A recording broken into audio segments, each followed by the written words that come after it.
glad he could take a few minutes out and join us. We're talking about Travis Wingfield, Locked on Fins, actually one of the more refreshing and exciting coverages on the Miami Dolphins, and he joins us via the Miami Acura hotline. And Travis, man, thank you so very much for taking some time out and joining us here, man. Absolutely. Thanks for having me. Awesome. All right. Love this stuff, man. I love the site. For those that don't know, talk to me about Locked on Fins. Talk to me how this came about, because it's great analytically. It's great from an opinion standpoint. And when it comes to the Miami Dolphins, and you know this, Travis, certainly here in Florida, you either get one side or the other, and very rarely do you ever get a coverage that's very well done in the middle. So kudos to you, and tell us how this came about. Yeah, it's very divisive, isn't it? I try to walk down the middle of that line as much as I can, but it's an entire network. So the Locked On network is every team in the NFL as well as the NBA, and we cover every team with the same type of approach that I take. It's like a fan, but also a journalistic approach to it. So that's what I'm doing with it. It's a daily podcast, Monday through Friday, and I post probably about 3 to 5 columns per week on the Dolphins and the statistical data, the film analysis, like previewing the next opponent, all the stuff that everybody wants to see. And it's awesome. At Wingfield NFL, by the way, on Twitter, for those of you guys joining us there, make sure you follow him.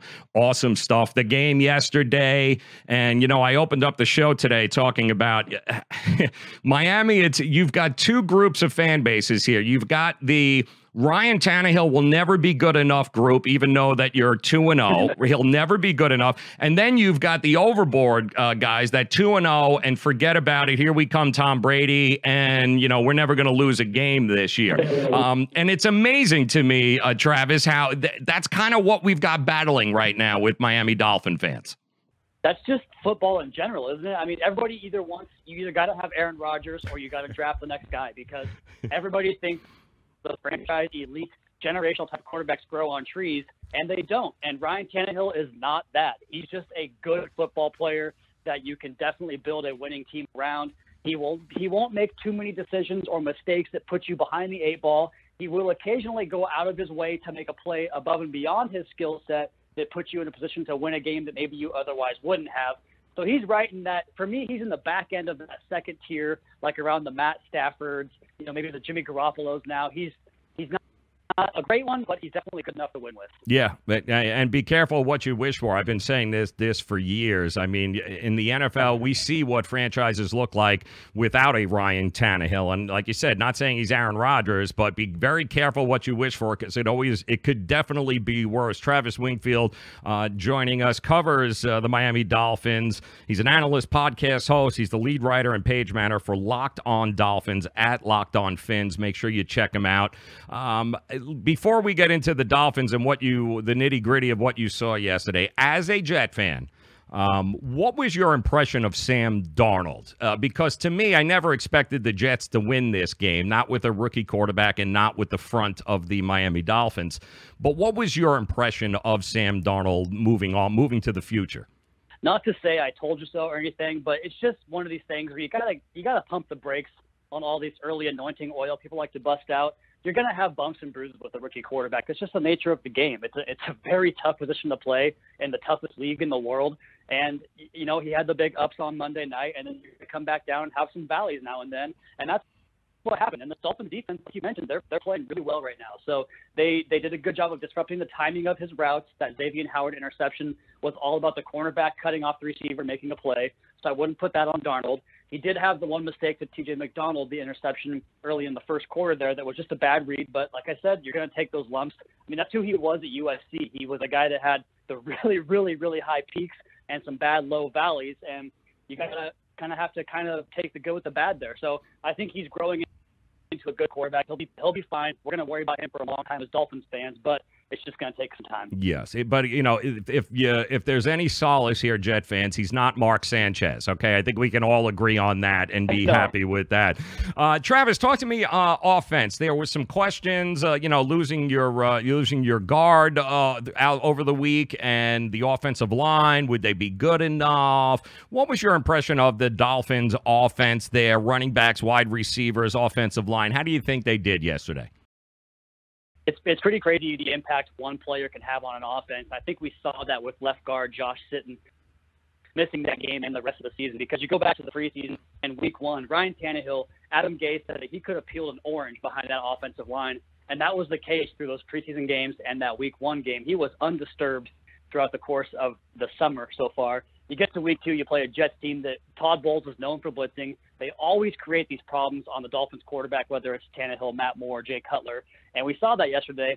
And Tannehill's ability to navigate the pocket, it's not his strongest suit. He's gotten better at it. But all things told, I just thought the pocket was always compromised. He was constantly under duress.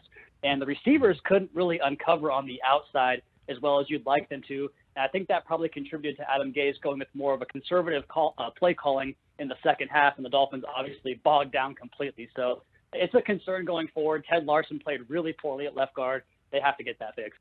Outside of that, the wide receivers, tight ends, I guess the best thing you can say is that they did their job.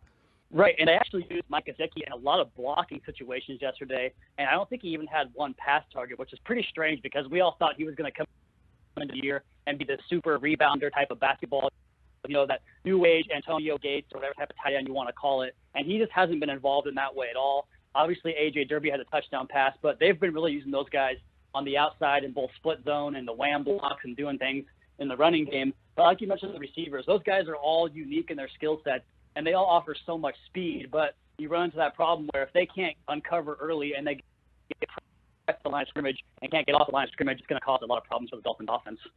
Talk to me about Kiko Alonso, and I know it's only been 2 games, but even this carried over from the preseason too. I mean, he is hands down in a position that a lot of people felt the Dolphins were lacking and might be their weakest part of their defense. Kiko Alonso is just playing out of his mind right now.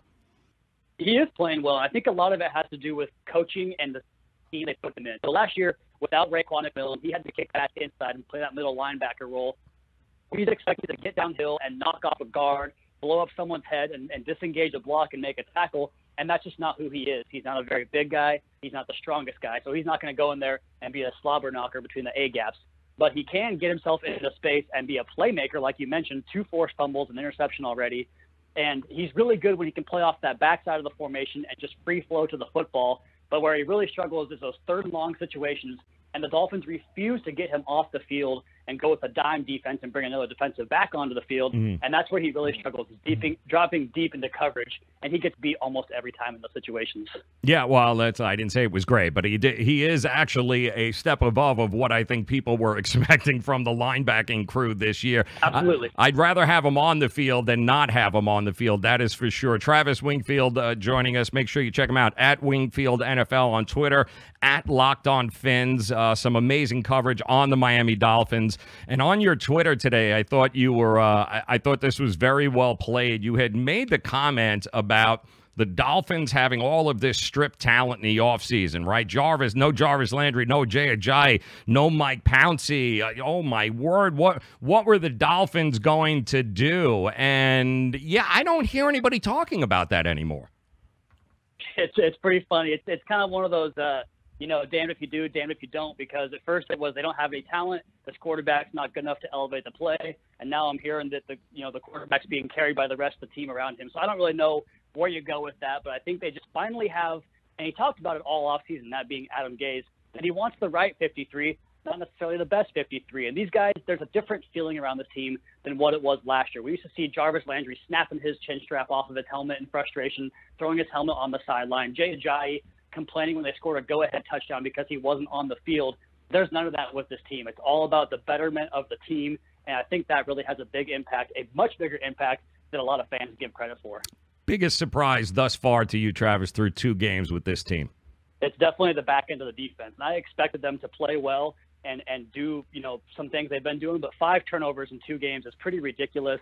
Minkah Fitzpatrick has just been an absolute stud so far. Rashad Jones, T.J. McDonald getting a couple of picks in there as well. It's amazing to watch what can happen when you start to get really good cover corners. It really frees guys up to do other things in the defense. That's been the biggest surprise so far. And biggest disappointment thus far? I would say probably I'd say Devontae Parker, just because every year we expect him to kind of have this rebound or this resurgence to the flashes he showed early in his career, but it's not happening for him. He was a healthy scratch yesterday. We come to learn And I think that he's probably getting phased out of Miami pretty quickly here. Moving forward right now, you're taking the temperature of this team. You do feel it's a different aura. There's a different mentality going on here. Do you think the 2-0 start is making these guys hungrier, or are we a little bit worried going down that they might start believing their own hype? I don't think they're ready to beat like a good team yet, the Patriots, but I think they can continue to clean up on these, maybe lesser opponents. And so I don't think they're going to necessarily rest on the laurels, but at the same time, they have made comments about how, things haven't been 100% great. They got to clean some things up. I think they are hungry to continue to improve and get better. Yeah, they do, and they got some time to do it, but 2-0 is a hell of a start. And speaking of getting better, if you guys want to follow the Dolphins, you love the team, you want to see what's going on, nobody better to follow than Travis Wingfield at Wingfield NFL on Twitter. Make sure you check out, too, the coverage on Locked On Fins, at Locked On Fins. And the website, one more time for that? Yes, sir. LockedOnDolphins.com. LockedOnDolphins.com. Now, the podcast, when does it come out for you guys? When do you go ahead and release that? It publishes every morning at midnight, so it's Monday morning and through Friday morning. There you go. Make sure you guys check it out. All right, LockedOnDolphins.com is the website. Travis, I thank you so very much for taking some time out, man. I look forward to doing this again, and 2 weeks into the books, it's just getting started. Anytime. I appreciate it, man. Appreciate it, man. There you go. Travis Wingfield. Awesome stuff there. Miami Dolphins. When it comes to the Dolphins, this is a guy to follow here.